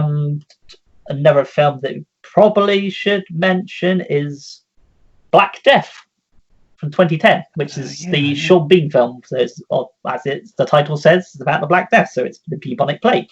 Of course, what goes on in the film is exaggerated a bit in regards to a town that says, well, you have this in a lot of these sort of films where there's got to be a place where everybody says this is the place to go because they have the cure, or this is the place where everything is fantastic. But in that film, it's everybody's got the Black Plague apart from this little town, but something mysterious is going on in this town with a witch, etc. So of course the vein of the film slightly changes, but yeah, bubonic plague in that film. So there you go. So trying to think what else there is out there. Obviously there's loads. Oh well, Cabin Fever. I suppose we could mention Cabin Fever. Yeah, Cabin Fever was timely because it was the old flesh-eating bacteria, wasn't it? Yes. So I still haven't seen the remake yet, which was 2016, was it? Yeah, the remake. Oh, Jesus. Yeah, the remake was just god awful. I've watched the sequels, and I think the third one is when the guy goes down on a woman to obviously do his joyful things that he wants to do, and he comes up, and of course he finds that she's got the virus, and that's the only way he finds out. Yeah, just by doing that, so you think lovely. There is moments in that, isn't there? Because there's because the first one I did rewatch the original one, which I don't think is very good actually. It was really hyped at the time, and I think I probably liked it then, but I didn't reckon much of it the second time. But it does have a couple of good moments, like the leg shaving scene's really good. These small moments of personal horror, and I think in the first Cabin Fever is where somebody's being fingered, and that's how he realizes that she's perhaps not too well. I can't recall much about the second one at the moment. Oh, the second one's the one good one. The second one's the one I really like, which is kind of played for sick laughs. It's just pus and exploding heads, and it's just like a gross out horror comedy, really. But better at the comedy than the original. I have to give it a rewatch somewhere on the line. Yeah, it's like a nasty kind of teenage high school musical with a horrible virus. Oh, lovely. Watch the second one. I like that one. So, 1971, we head to Michael Crichton's The Andromeda Strain. So, well, based on his novel, anyway. Must have seen that. The Andromeda Strain is really creepy. Yeah, that's an infected organism that falls to space. Yeah, like space germ. Yeah. Yeah. So, then everything happens, and of course, a bit like a lot of these things, will they save the day? Blah blah blah. Happy ending. Da da da da da. Yeah, that's a really good one. And you brought up I Am Legend and things like that, but they're viruses. I Am Legend, Omega Man, and that kind of thing. Viruses crossing into zombies, crossing into vampire territory.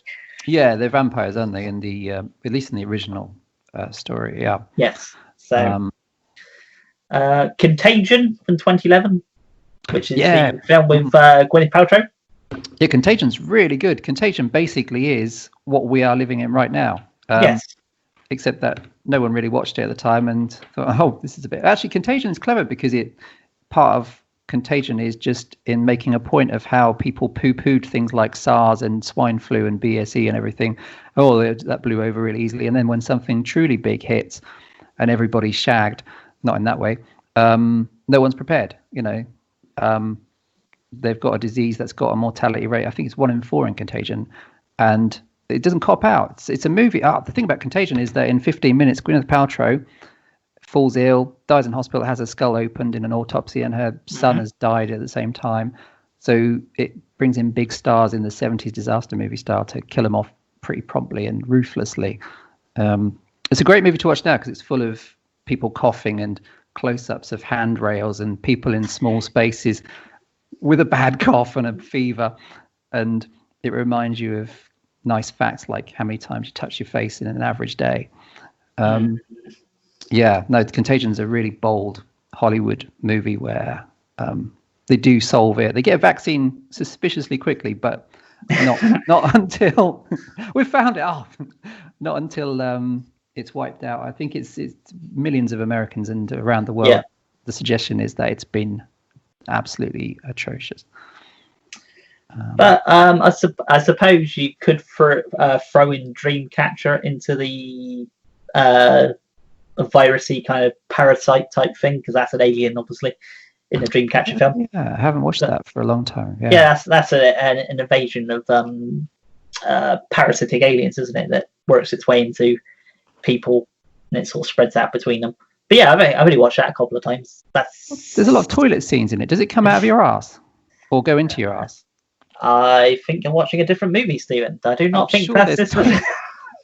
I may have got this confused, of course, with something that happened the other day, but I'm sure there's some toilet scenes where the suggestion is We mentioned I Drink Your Blood, which is a great film anyway. That's been one of my favourite films. Last Man on Earth, we mentioned. Last Man on Earth's really good, yeah. Mask of the Red Death, I guess we could say that. That's a virus. Yeah, that's, of course, yeah. So either one, it could be the 89 one or the 64 film. Either. Omega Man, again, is mentioned that. Don't know what else, really. Well, there's Pontypool, I suppose. But then again, that's going into zombie territory again anyway. So kind of is, yeah. That's the virus spread by the English language, which has got some cool things happening in it. Shivers and Rabid are the perfect duo. Yeah. Those are great virus movies. And they're very 70s movies as well, isn't it? Like Shivers is about people becoming nymphos, really. Sex virus, effectively, spreading in an apartment building. And the other one is just as bleak. The other one's got that great ending where Marilyn Chambers? Yeah, that's her name. Yeah. Is chucked onto the rubbish truck like so many others after spreading rabies all around Toronto or Montreal. It's one of the. Is that in the quiz? It's in Canada. Well, I don't know yet. Maybe. Yeah, Cronenberg's movies were, or a lot of them were about viruses. Like The Fly is essentially a movie about watching your loved one die of cancer or AIDS or whatever he was thinking at the time. And Rabid is just a really good movie about the same kind of stuff. Do you have? Oh, yeah. I was just thinking another one which I really liked from a few, also from Canada, and it has that kind of Cronenbergish thing, but it's also, I suppose, in the category of technophobic horror, is a film called Antisocial. That's a good virus movie. That was one I was about to say as well. That's good. You say techno virus. I was always going to mention Hackers as well from 95 or 96. I haven't seen Hackers. Remember Hackers coming out? Yeah, it's 95. As a computer virus. I'm sure it's 95. Yes. It's 95 or 96, and it stars. I can't remember his name at the moment, but the guy who ended up playing Sherlock in Sherlock Holmes. Well, Holmes or whatever it's called. Johnny? The- No, not Johnny. Yeah, it does sound Johnny Lee vaguely- Miller. Yes, him. So was Oh, it okay. Holmes? Was it Holmes or Sherlock? No, Sherlock, isn't it? That he's in. Oh, I don't know. So, but yes, it had him in it. So yeah, that was a computer virus unleashed by an evil genius. Because why not? Yeah, and in that's and I can't believe I didn't watch that. That was kind of a sort of a cult thing back in the 90s. Antisocial is an infection that's from a subliminal pattern installed in software to increase traffic to this Facebook style social media platform. But the thing mutates and then it creates tumor kind of growths in people that use the website. So they created it to get more people, but now the people tuning in are getting these horrible growths that turn them psychotic. So it's another spin on that rage style thing, but it's really effective. I think it had a sequel, but That's what I was about to say. never I think it had a sequel, but like you, I haven't seen it. I'm sure it had a sequel. It's really good. It's a wave of Canadian horror in the 21st century or the last decade or so. There's a bunch of. What's your thoughts on the movie the miniseries of The Stand, which I think are they remaking that, or they were going to remake it before we turned into The Stand? Well, now it'd just be a reality show. Yeah, the fly on the wall. But saves on. Yeah, I actually the miniseries thing is the thing that I more remember for The Stand because that was the thing that I seen first. So The Stand, I actually really enjoyed. I have to probably rewatch both of them, maybe back to back, to get an idea of the difference between the two. But I don't really recall it that much. But I do remember liking a miniseries.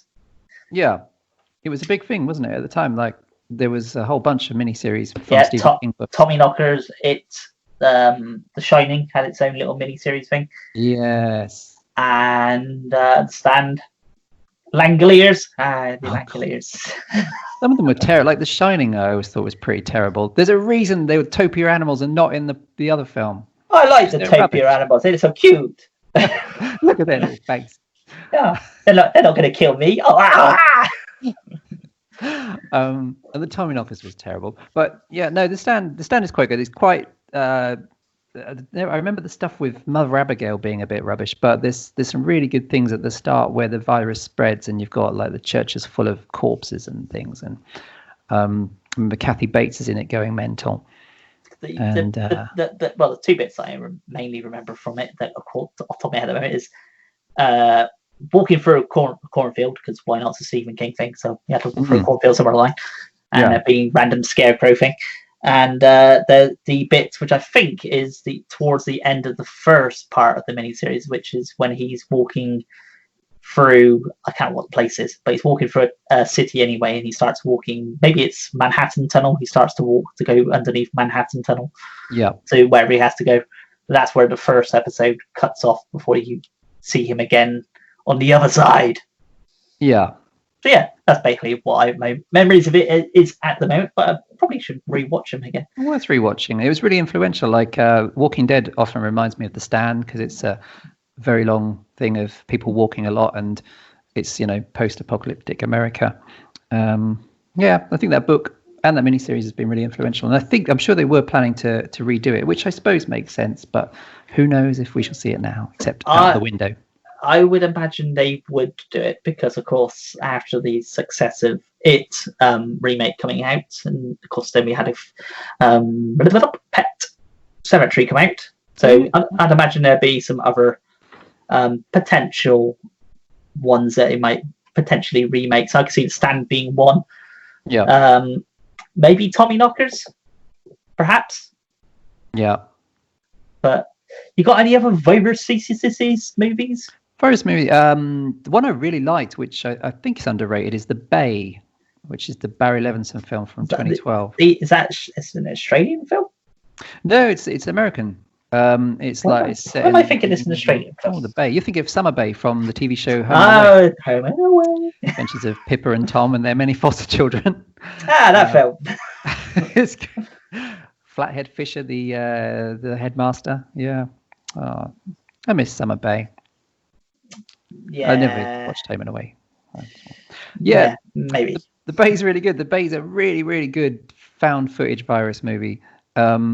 And it's one of those, the following story was never made public kind of faux things, but it's it unfolds in a fishing town. It's Independence Day, and basically there's this leak that had happened years earlier from the local nuclear power plant that's caused a chain reaction, and this parasite has infected the water, and humans start bleeding and being sick and blistering and going crazy. And it's very much about the cover-up. So again, the same themes from the Crazies and all these other movies come through, and the FBI are trying to stop people blogging about it. And part of the film is the blogs that have still got out there, and some of it's on CCTV, some of it's from cell phone footage and like CDC Skype calls and stuff. But it's got a couple of cheap jump scares, but it's actually really good at selling the idea of the panic in this small town, which you realize is probably going to spread to the next town and the next and the next. It's a really effective movie and really well made and good use of found footage, but it kind of disappeared for whatever reason. The other interesting thing about it, as it's a found footage movie, is that the main actress is actually called Heather Donahue. Heather Donahue. Yeah, Heather. So basically Heather Donahue, but with a K. Yeah. Yeah. It's crazy, isn't it? What the chances? There we go. Oh, I just don't know. But I think I've only seen that once. So that's probably when it first came out. It's really good. Yeah. And Mayhem. That's another one. Yeah, I was about to say there's things like Mayhem and Ravers, which is Ravers, which is the thing with the drink. Are they zombies or are they just rages? Ragey. They are. I would say they are more on the Mayhem end of things. So So Mayhem is the one where they see red, and of course Red Eye, and everybody else. No, not that film. Comedian film. They start. Whoever gets it, basically, if you get angry, and then you pass it on to somebody else. So Ravers is the one where I can't remember what the drink's called, but they're making a drink and somebody puts too much of one chemical into the drink, which then makes people their rage centers of their body become more active, so they become angry and start tearing people. Their strength and everything's more up than anything. So I think they're just roided up people more than anything, as opposed to actual zombies. Yes, that's right. Yeah, And there wasn't Mayhem's great. Yeah, I like Mayhem. Mayhem's the ultimate movie for anyone that's ever worked in an office, isn't it? It's and I think Joe Lynch, when we saw it at Fright Fest, his whole point was how miserable his office experiences was. So he made a film where the CEO gets thrown out of the window and everybody has a breakdown of their inhibitions and just shag each other or kill each other with electric fans. And it's got that great HR guy in it as well. It's very much a film for anyone that's bitter about an old job. Literally cutthroat environment. Don't nail gun the messenger. Yeah. Nail gun the that's a different film. Nail gun massacre. Nail gun massacre.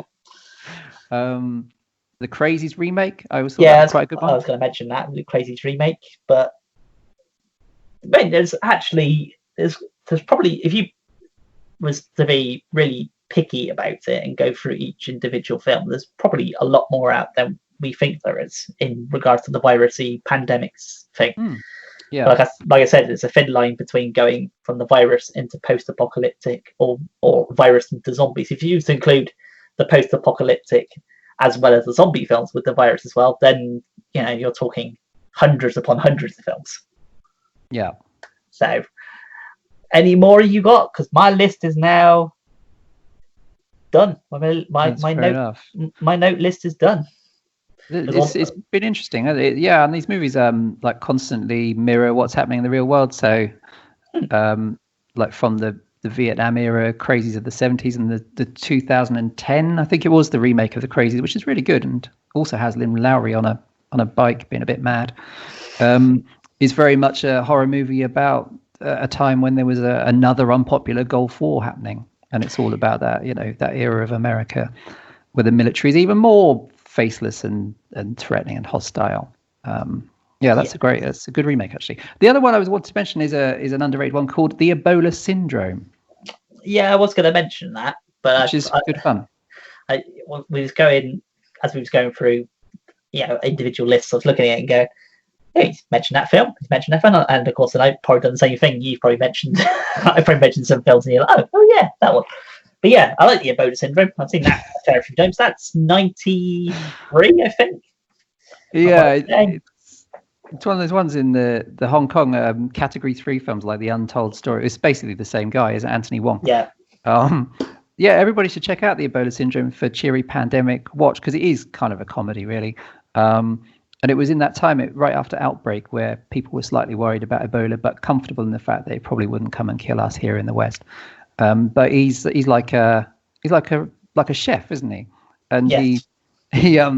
he has the misfortune of happening to rape a woman who showers him with mucus before he kills her, and she's got Ebola, unfortunately for him. But he's immune to it, so his mission is to spread it around Hong Kong, like by putting it in his buns, not those buns, or just by spreading the germs deliberately infecting people. So a bit like I Drink Your Blood. Yeah, exactly. Yeah, these movies are just variations on the same thing as before. And it's completely mean-spirited. He kills children and showers people in vomit and pee, but it's good fun. The Ebola Syndrome, check it out. I won't be going to your parties anytime soon if that's your idea of fun. It's just entertaining. It's good escapist entertainment. Okay. But yeah, it was 1996 is when that came out. Ah, yes. So, I remember it well. But yeah, that's all from my list. If you got any others you want to chuck a mention out to or anything. I mean, we could have went into TV series territory as well, but then we definitely would have been here all day. Yeah, I don't know much about TV. Actually, TV, yeah.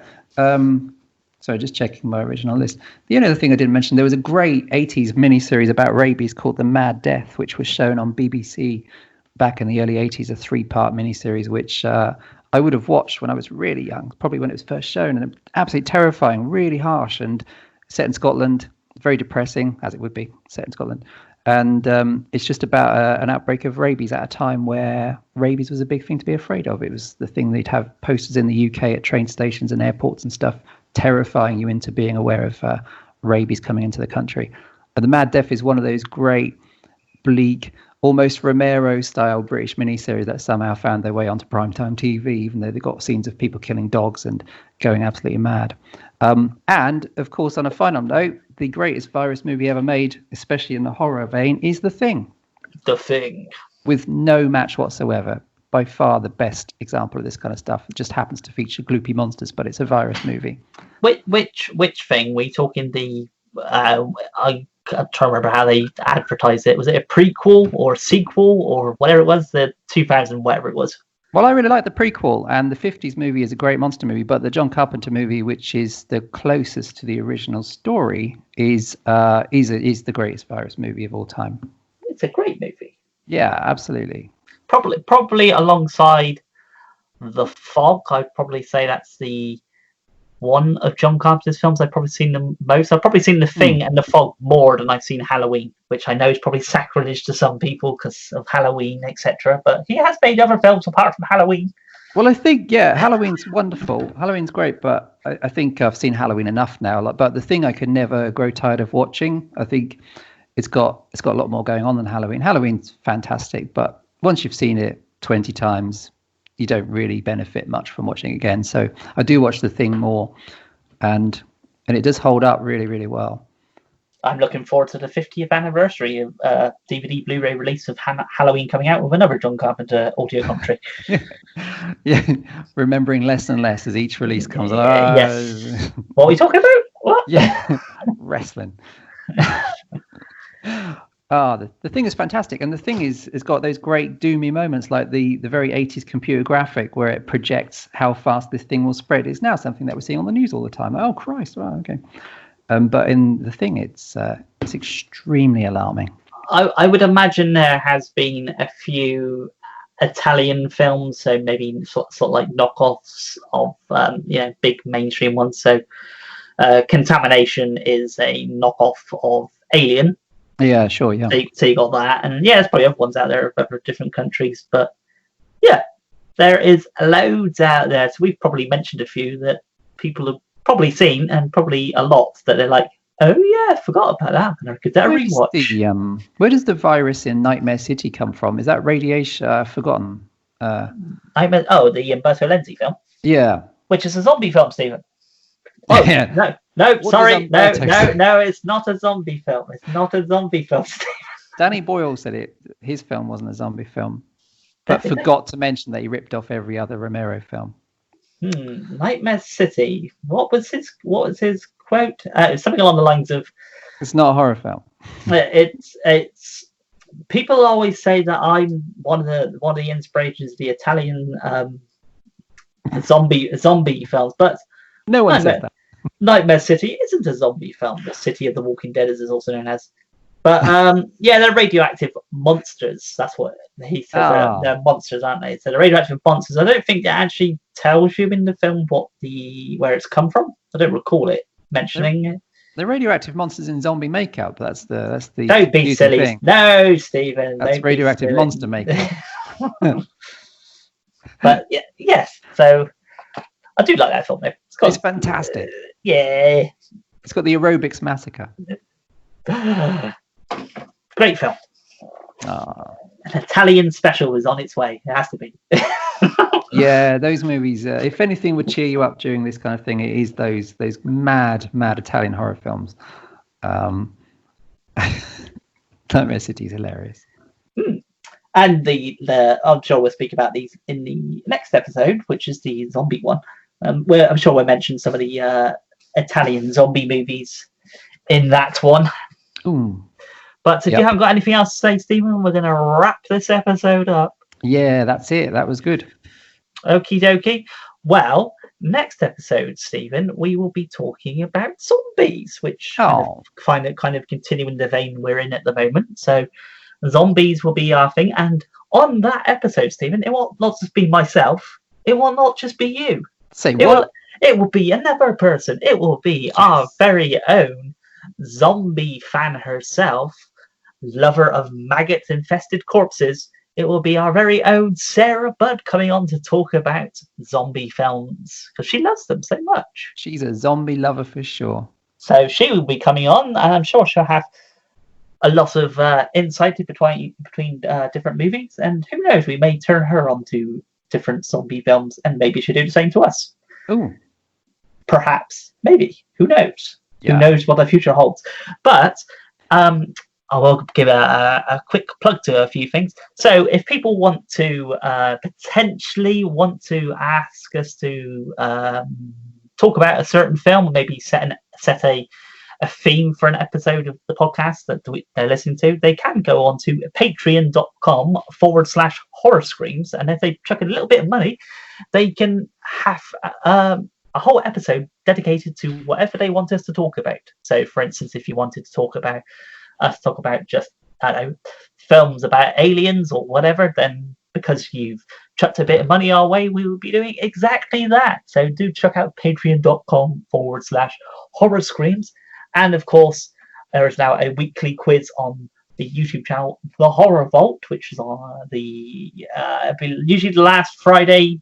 Well, last Friday every week, obviously, because there's only one Friday in each week.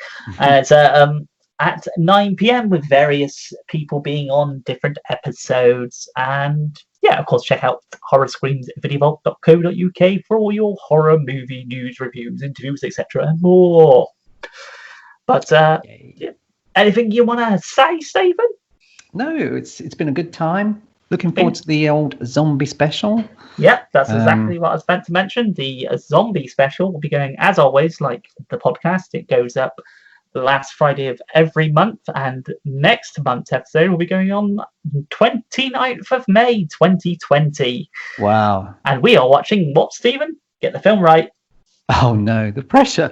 The film next issue, next episode. Next episode, we'll get it. We've got a magazine as well. It's not that. So I know it's that. It's Hard Rock Zombies. Yes, correct. We are watching Hard Rock Zombies 1985, which if you haven't ever seen, just go check out the trailer. Then you know exactly what we'll be talking about. It's lovely, episode. isn't it? It's Hard awesome, Rock Zombies is really lovely. Yeah, that is again essential viewing if you want cheering up in gloomy times. Hard Rock Zombies will do the trick. It was me that introduced you and Sarah to that film, wasn't it? Yes. And what's the movie that came out after it that includes it in the story? The American Drive-In, is that what it's called, or the Last Drive-In, or something like that? Maybe the first, maybe American Drive-In. That's good fun. I think it's American Drive-In, but yeah, it's done by the same thing, and they have the Hard Rock Zombies is showing on the theater that they're at. Yeah, that's right, in the drive. Yeah, Hard Rock Zombies, I figure, is silly enough and fun enough to be like family friendly, right? I was thinking of showing that to my daughter. Yeah, I mean, there is some elements in it. You probably think, oh, maybe not that bit. Maybe you should rewatch it first and then consider whether to show it to your daughter. But yeah, it's definitely worth a rewatch. I love the soundtrack to it. It's so 80s. Yes, that's it. It is the quintessential mid-80s zombie movie. Fantastic. Yeah. Before we go off, I'll just let people know what the other film was called, American Drive-In. Got it. Yeah. Just to make sure. So yes. So next episode will be going live on the 29th of May 2020, and we will be talking about, well, zombies in general, but of course the Retro Rewind is Hard Rock Zombies from 1985. And of course, if you're new to this podcast, you can find us in majority of podcast places now. So check us out on all the mainstream ones and other ones that potentially are out there. So until next episode, it's goodbye from me. And goodbye, folks. Stay safe. Stay safe.